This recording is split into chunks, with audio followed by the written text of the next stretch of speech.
In today's episode of the Who Became podcast, I'm talking to Lewis Conway Jr. in what I've titled Formerly Incarcerated to Civil Liberties Strategist. Now, if you're joining us for the first time, welcome. My name is Simon Osmo. You can catch me every Thursday where I interview a guest who will share a story that will educate, inform, or inspire. Now, Lewis Conway Jr. was convicted of manslaughter when he stabbed and killed a man over an unpaid drugs debt. He ended up spending over 6,000 days between being in prison and parole, but when he was released, he found himself in hospital one day having a precursor to a stroke. Now, the doctor asked for his care directive. Lewis, realizing that he might die that day alone with no one around him, he's gone on to transform himself, and over 30 years later, we're going to hear how he's become an author, entrepreneur, and educator. Now, Lewis was also the first formerly incarcerated to put his name on the electoral ballots where he ran for city officer in Texas. So this is so action-packed. We're going to be in a part 1 and a part 2. So please join me as we take a listen to my conversation with Lewis Conway Jr. in what I've titled Formerly Incarcerated to Civil Liberties Strategist. Welcome to the Who I Became podcast.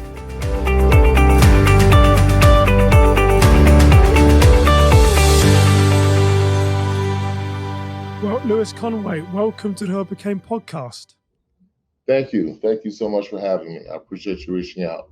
Now, and I'm really excited for this conversation. We should say that you're currently a campaign strategist for the New York office of American Civil Liberties, a serial entrepreneur.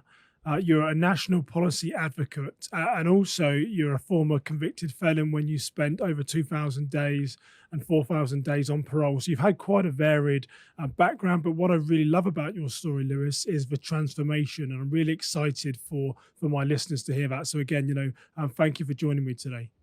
Yes, thank you so much for having me. The only 2 flags I would identify immediately is I work for the national ACLU. I work out of the New York office. There's some territorial stuff there. There's the New York ACLU, and then there's the national ACLU. Secondly, we like to use people first language, so we don't say convicted felons, right? We say formerly incarcerated, just like, folks are trying to stop being the worst day of their lives for the rest of their lives. And we feel like when we say someone is a convicted felon as opposed to formerly incarcerated, we kind of limit that person's growth and that person's ability to be something other than they were. But beyond that, thank you so much for having me. Well, and I like that beyond that because it's good. I've had my wrist slapped there, but this is about education and sort of knowledge and growth. So as much as I get stuff out of my guests, I know my listeners do as well. So that is great oversight to really understand because in our growth, in our transformation, sometimes it is very small words that we don't necessarily understand. And for me, that was just what I happened to say. But for you in particular, like I said, hearing that, the conviction comes first, I totally agree with what you said. So hopefully no offense has been caused, and that's great insight for my listeners. No, absolutely. It's just, again, it's about us trying to put people first. And just being sensitive about people's current conditions. Well, so let's talk a bit about your background, Ben. So maybe tell us about your work that you currently do. So I know you got into the politics. I took it from your bio saying you're a campaign strategist for the American Civil Liberties. So I'll let you deal with the politics, Lewis. But tell us a bit about what that organization does and what you do for it. Well, ACLU for the last 100 years, obviously, has been involved with saving the civil liberties that were inscribed in the Bill of Rights. But in the last 15 or 20 years, we have been gaining a foothold on organizing and making sure that state-based work is also being played out along the lines of criminal justice work, racial justice. We're also doing a lot of prosecutorial transparency work, electoral work. So the ACLU has a broad footprint, and my section of that footprint is specifically targeting parole and probation, working on reentry as a strategy and not just a tactic, and also doing being able to use my old career in the music industry now in the advocacy place where we're engaging celebrities and organizations to use their corporate responsibility, if you will. Companies like Ben and Jerry's, Sony. We just did a release party with Empire, who is also supporting ACLU. So I'm able to use my old life in a music career and my current career as well. Yeah. So, what are some of the challenges that you face then in your day-to-day work? I mean, what challenges you in sort of work for the American Civil Liberties? Well, just like with any large organizations, right? The work that we're doing externally to make sure people are seen as whole folks, some of that work still has to be done internally. And so, what I mean by that is, as we are growing as an organization, we aren't as well versed in certain areas as we are in the law. Oftentimes you hear about the ACLU, we're often in court suing someone. You don't always hear about us at the grassroots level. We're working on probation and parole, reducing the amount of time and the amount of people that is currently locked up for a technical violation. You don't always hear our name attached to that. You often hear our name attached to pushing the envelope on certain issues, whether it be freedom of speech, whether it be privacy. So with me, the challenges are, because I'm formerly incarcerated, because I don't have a degree, because I work at a very large organization that values education and it values a certain pedigree, if you will. I think I still struggle with being a big Black man that has been convicted of violent offense in an organization that is growing in a way that we're trying to embrace folks with my background. Yeah, and it's interesting to hear you say that. And I know when we spoke offline, but it was yesterday, a couple of days ago, that there's some more insight But that's going to come nobody is out. doing it better than the ACLU, right? The ACLU is the only one willing to get their feet dirty, get their hands dirty, if you will. And as we're getting it right, not afraid to get it wrong. So I just want to add Yeah, that part. no, thank you, Lewis. And I should say for people listening, we're going to do this conversation in two parts because when I spoke to you, that there was so much here that I wanted to unpack, and there was some inspiration, there was some good, strong learning, and there's some great transformation in your story. And I wanted to make sure that we sort of share for those that could be in a similar position than yourself, or just those that are sort of troubled in life and trying to find their Absolutely. path. So, we're going to start this first conversation off talking about your former incarceration. Hopefully, you like what I did there, Lewis, using your term now. I'm a quick learner. We're talking about that Absolutely. and then your transformation. Then in part two, we'll sort of take it in a different position about sort of positive role models, how you came to faith, and a few other things. So maybe tell us a little bit about, as a key time in your life. I know you were a young man in your late teens or early 20s, when there was a tragic death of someone. Maybe talk us about what the law might call it a murder. Maybe just tell us your sort of circumstances to what led you to being convicted for voluntary manslaughter. Well, I mean, in short, it was choices, right? It was choices that I made that I wasn't forced to make. I chose to make. Unlike many of the young Black men who, find themselves in these cages due to over policing and long sentences. I, the first time I hacked a computer, I was 14 years old in 1984. The first time I was on the internet was in 1985, right? So by the time I went to college, I didn't have the same kind of background or exposure, if you will, as my classmates did. So for me, ending up in prison was me deciding to make poor choices on top of being big and Black. Yeah, and so I guess in relation to the passing of the person that he killed, do you mind giving us some insight as to actually what happened around those events? Absolutely. As I said, when you are in the wrong, when a fish out of water is going to do what he knows how to do, which is flop around on dry land, right? And so I was a kid who was a fish out of water. I was trying to sell drugs without having an experience of selling drugs. And so when I got robbed, I responded the way I had seen people in movies respond, the way I had heard people around me respond. And so when I got robbed, I felt it was necessary for me to get back what he had robbed from me, because I was in debt, obviously. And I can take a granular route to that story, but the overview, 30,000 foot view, is I owed somebody money for drugs. I got robbed of the drugs and the money I owed. I went to go get that money and drugs back.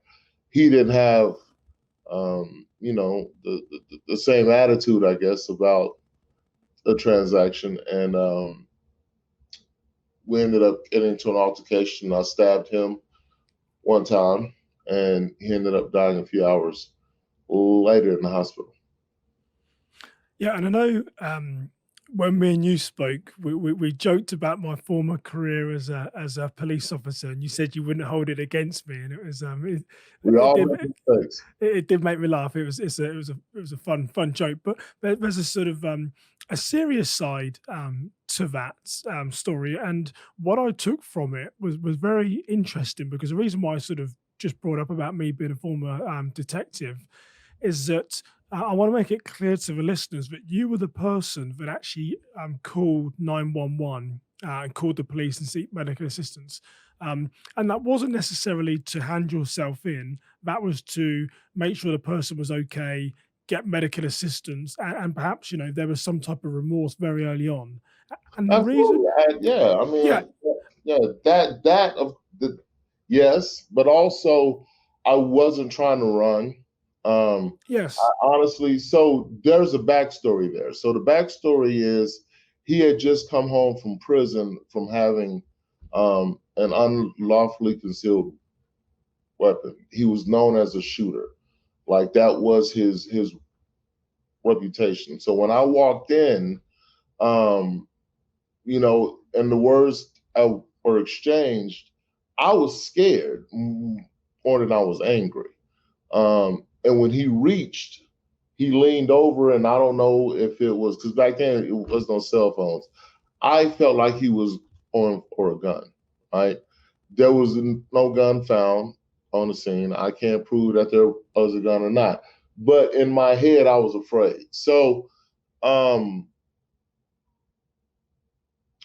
didn't feel a need to run. So when I called the cops, I guess you could say I felt justified in a sense. As a matter of fact, if you look at the paperwork, in my statement, I said I killed him in self-defense. Yeah,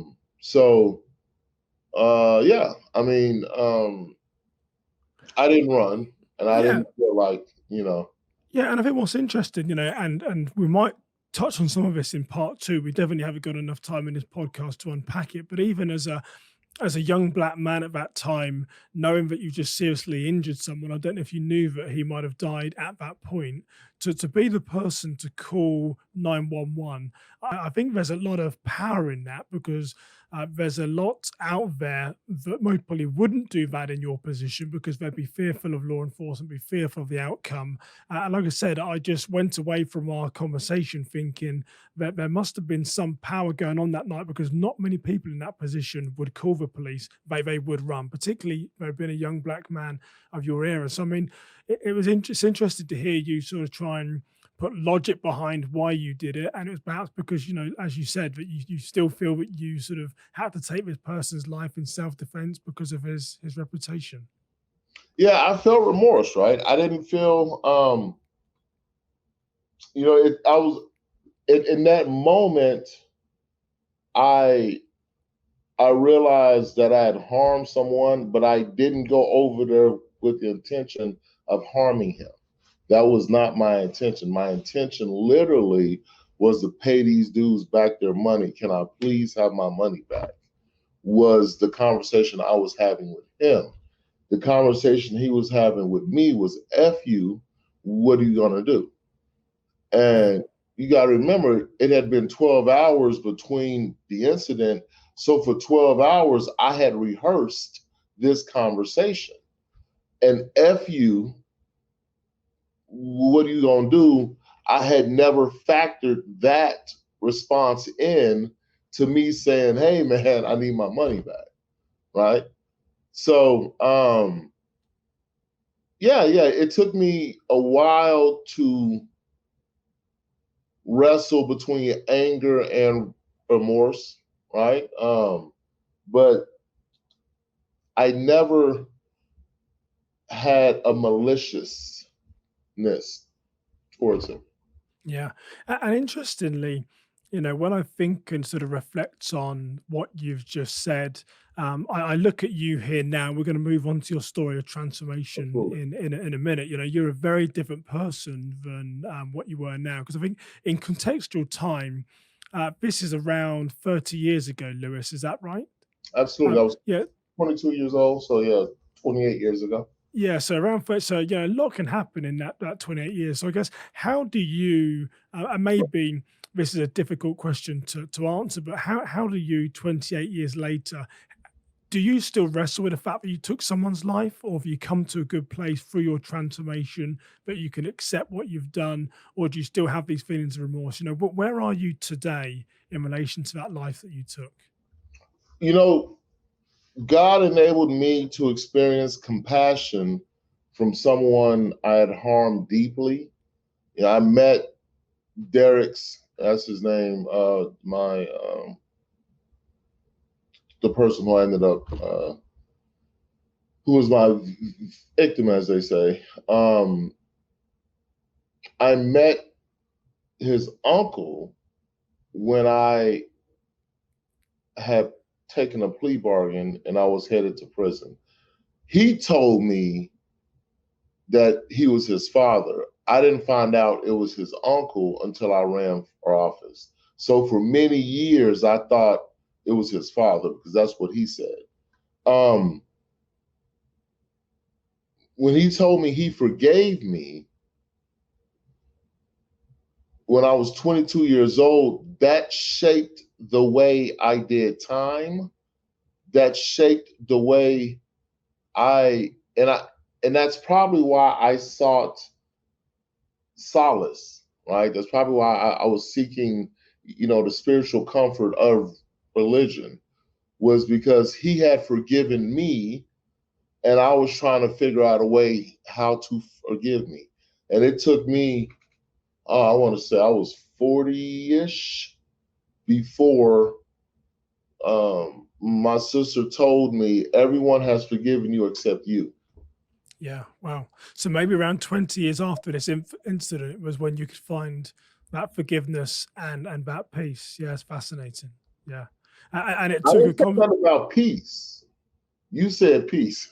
I found peace after that, right? Now, yeah, yeah, right? Because it's not a destination as much as it is a process, yes, right? yeah, And so the peace, I think I'm still cultivating. yeah, yeah. At that time, I definitely didn't have any peace.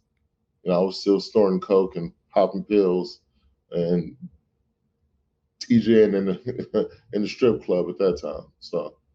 And well, so let's dive this into your transformation because there's a long time surrounding your story, isn't there? From being this young guy in his 20s to where you are now as a sort of 50-year-old man. And I know when we spoke about sort of transformation, you told me it was a very poignant time in our conversation about an incident. You told me of a specific day, February the 6th, 2015, when you suffered a precursor to a stroke, and that when you were in the hospital, there was a lot of transformation. It really started from them. So maybe tell us a bit about that incident at the hospital that really brought you to a sort of pinnacle time in transforming yourself.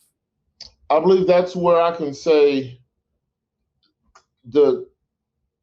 where everything that I had experienced began to make sense, and it stopped being a disability and it became an ability. And so February 6, 2015, I found myself in the hospital suffering from atrial fibrillation. My pulse was at 145, and the doctor was asking me questions about a will and an advance directive. My phone was dead. I didn't have any friends or family there, and I didn't. In that moment, I realized if I died, I was going to die alone. And I had just recently come into Les Brown via The Secret. And I used to listen to Les Brown on my phone every morning on YouTube. And, he tells this story about Miles Davis, not Miles Davis, Miles Monroe talks about the richest place in the world is the graveyard. And he said the graveyard is where dreams have gone to die, is where books and plays and scientific discoveries have gone to die. And so in that moment, he talks about the best way for a man to die is surrounded by his family, right? He said, but what happens if you're there alone and there's these angry eyes staring at you that call themselves dreams and the books you were supposed to have written and the things you were supposed to have done, and they're staring at you with angry eyes, and they're saying that we came to you, and now we have to die with you. And so, it sounds cliche and it sounds dramatic, but that's how it hit me. It was like I didn't have a flash of, light going past my eyes, or, how they say your life flashes in front of your eyes. The doctor was calm. I was seeing pulse racing. The machine was beeping. And I struck a deal with God. To this day, I can't imagine, I still can't fathom what made me think my life or my story was something of value. But that's all I had in that moment. And it's something that I realized since I had gotten out of prison, that's the only thing I had never told anyone. I had always hidden my story. There was a very select few that knew my story because I was always judged by it. And in that moment, I did what any good convict would do. I plea bargained, right? I asked God, if you let me live, I'll tell my story. And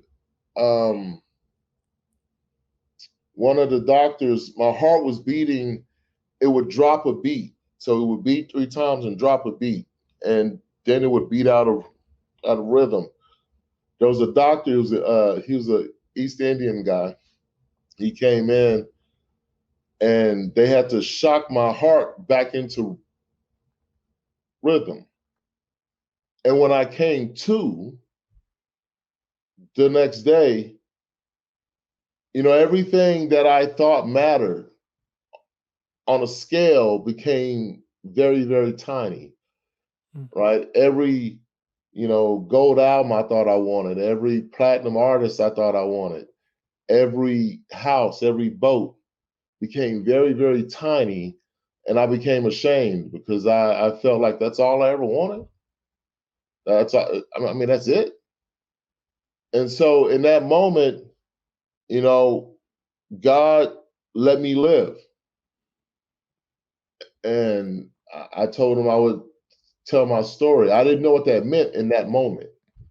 I just knew that was something I was going to do. So, and it happened right there in that hospital room, just from that conversation with the doctor asking for your care directive and do you have a will, was clearly a signal. A doctor only really says that to you when they believe that you might not be coming out the other side, and it was enough to sort of start that journey. And it's interesting. I know you mentioned The Secret. I think there's a story there as to how you sort of how you became aware of The Secret, and that really also changed your transformation. I was shocked to hear that you'd worked in an antique store and it was an old white lady that gave you a secret. So I was thinking, this big, I imagine this big 6 foot black guy, heavy set. What's he doing working in an antique store and an old white right? lady gives you a secret? But maybe tell us that story.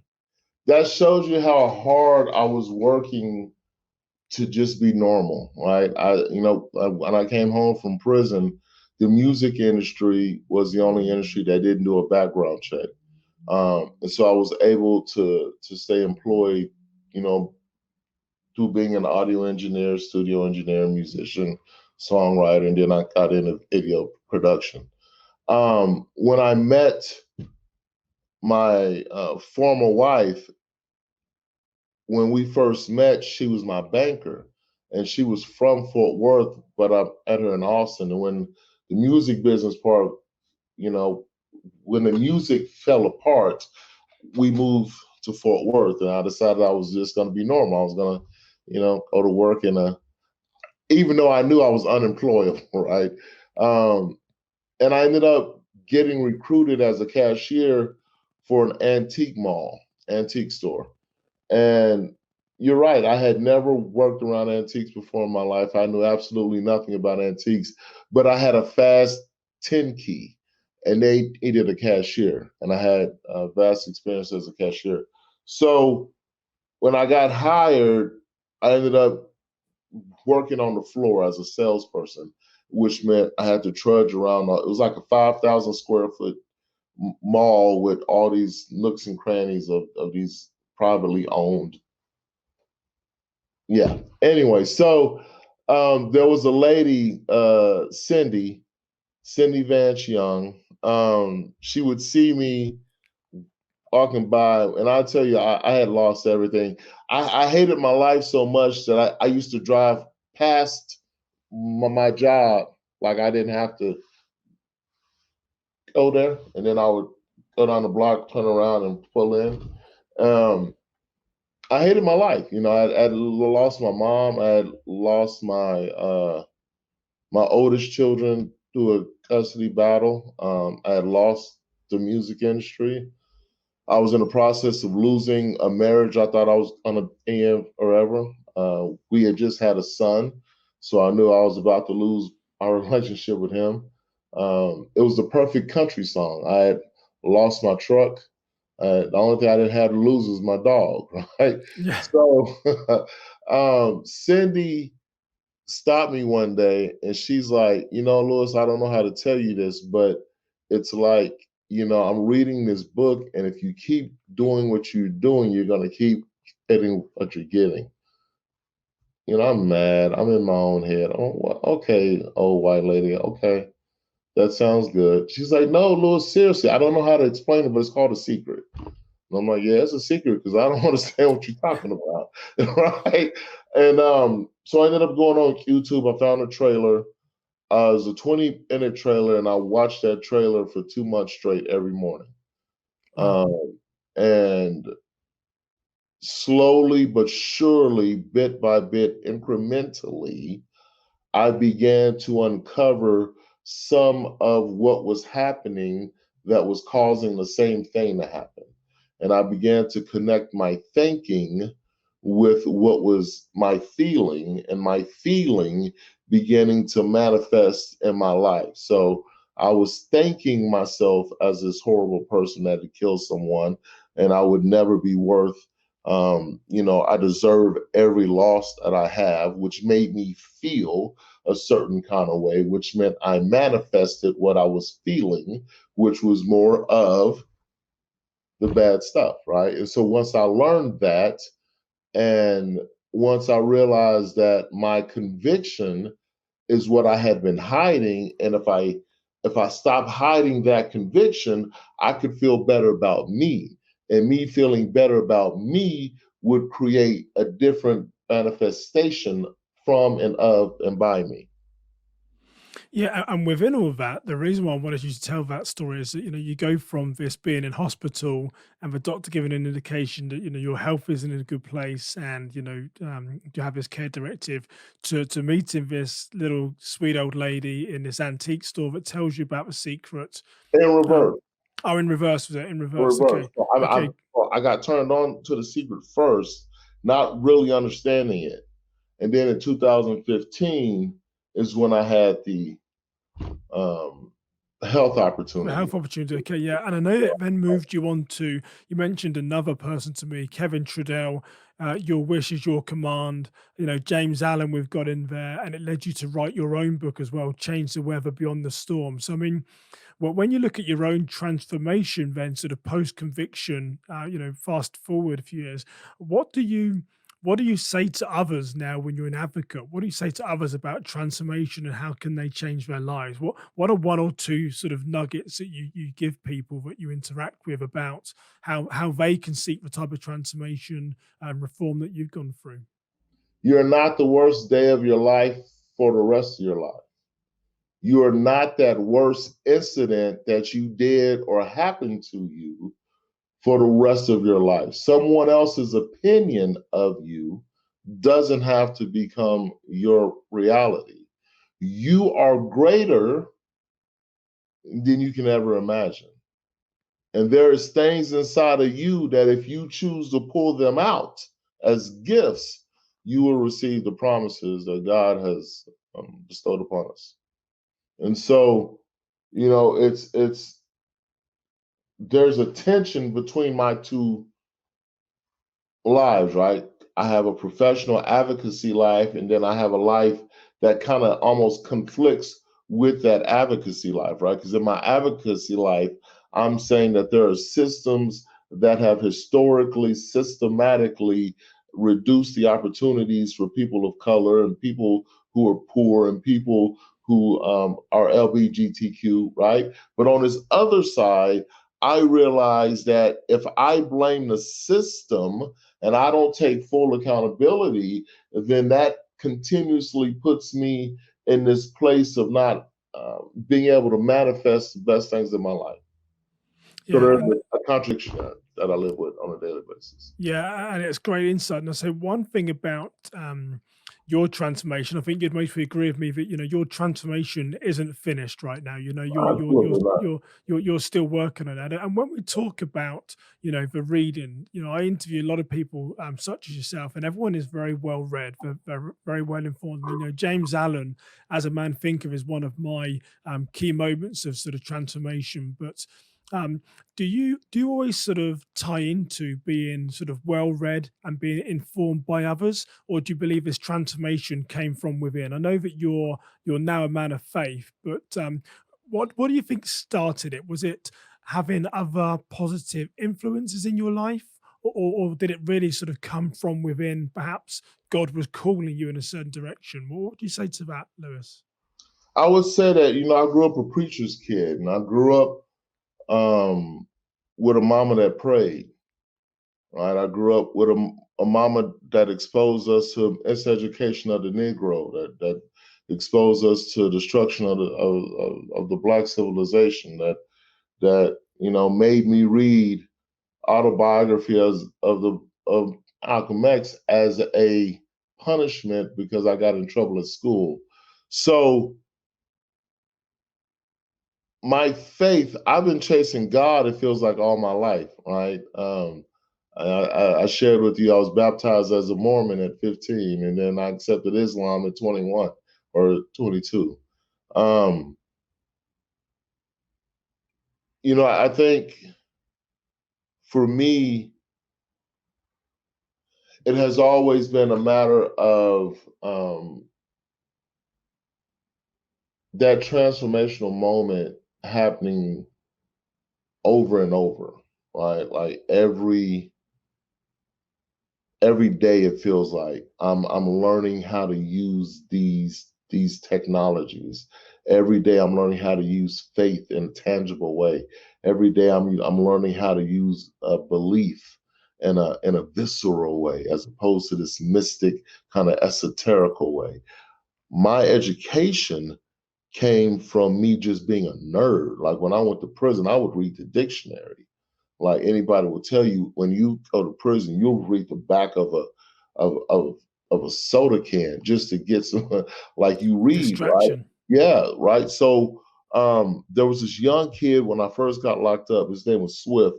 He would read the dictionary. I thought it was corny, and he would take a Webster's, and then I began to read from A to Z. Like I took a Webster's and I began to read 10, 15 pages every week.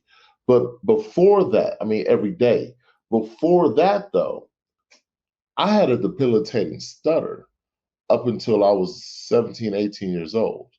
Like I couldn't even read aloud. I couldn't talk aloud, right? My stutter was so horrible that it was really, I, again, it was part of my anxiety that I feel led me to be the person who resorted to stabbing that guy, right? He didn't get everything that happened that night before. He got all the teasing that I had been through for, 20 odd years being a fat kid that stuttered, right? So for me, the mentors in my life came after I embraced my conviction. The early mentors for me were Glenn Martin, people like Bill Cobb, people like um, Sean King, people that came to my rescue in a time of need. Yeah, and Lewis, as we start to wrap up, we're going to do this as part one of a Absolutely. part two because there's so much in here to get through. But I'm very grateful of your openness, of your transparency, and your willingness to sort of share around your transformation to try and help others. And I'll stand corrected now, but I know it's a former convicted felon and not a convicted felon. So you've taught me something. So it's this is what this podcast is all about. So Lewis, thank you for joining me. And I just want to say that. We've covered a lot of stuff with Lewis, and hang around for part two, which will air a couple of weeks in time, where we're going to talk about Lewis's positive role models, talk a bit more about how he came to faith, and also he started to get into a political career. So we're gonna dive into that in part two. But Lewis Conway Jr., thank you for joining me. Thank you so much for having me. Thank you for joining us for the Who I Became podcast. If you are enjoying the discussions between Simon and his guests, make sure to subscribe, rate, and review, as well as share with your friends on social media. Once again, thank you for joining the Who I Became podcast.